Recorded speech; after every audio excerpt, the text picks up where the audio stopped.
Bonsoir. Alors, tout à l'heure, nous avons fait un test, on a effectué un test par un compte par un compte étudiant et on a vu qu'à la fin du test, lorsqu'on envoie le test, l'étudiant, il peut savoir les réponses des différentes questions. Il peut voir le feedback des réponses. Donc, il y a un réglage supplémentaire. Donc, j'ai cherché, j'ai trouvé un réglage supplémentaire qui permet à l'étudiant de voir uniquement sa note. Et donc, il va pas voir le détail des réponses. Donc, comment faire? Donc, vous devez activer le mode édition. Donc, ici, je l'ai activé. Et vous paramétrez, vous accédez aux paramètres de test. Paramètres de test. Ici,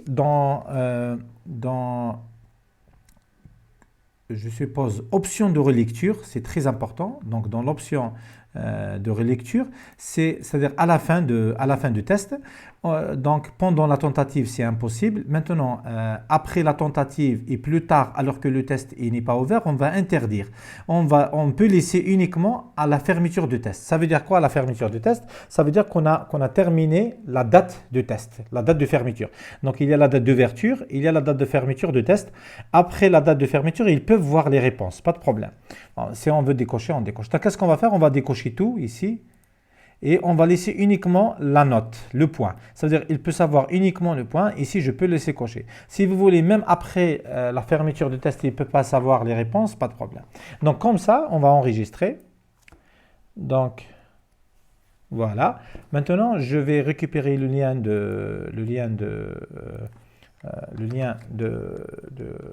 du test et je vais le passer ici pour l'étudiant.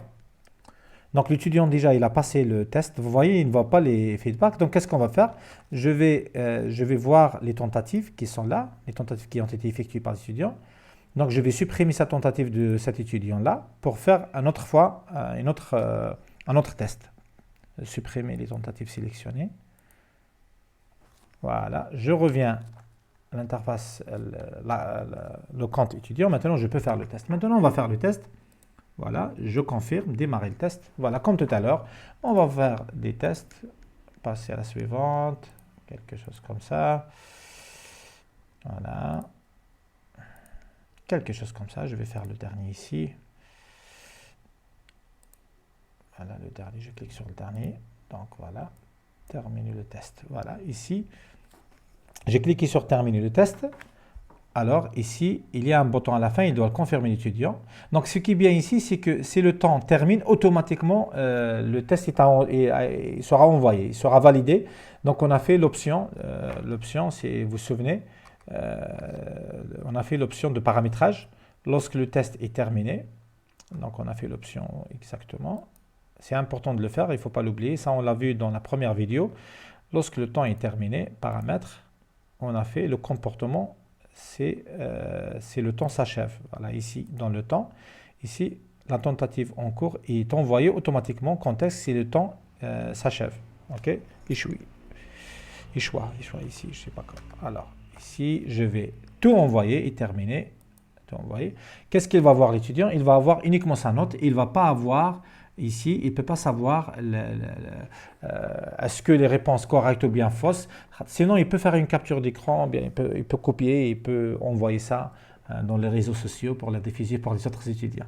Comme ça, on a caché les réponses, est-ce qu'ils sont corrects ou bien sont fausses, surtout pour vrai et faux ou bien, ça va indiquer beaucoup d'informations. Et comme ça, pendant les journées où le test il est ouvert, depuis l'ouverture jusqu'à la fermeture, l'étudiant ne peut pas savoir qu'est-ce qu'il a répondu pour les détails. Il va savoir uniquement sa note et la note sur 20. Ok, voilà. J'espère bien que c'est clair et comme ça on a évité le problème.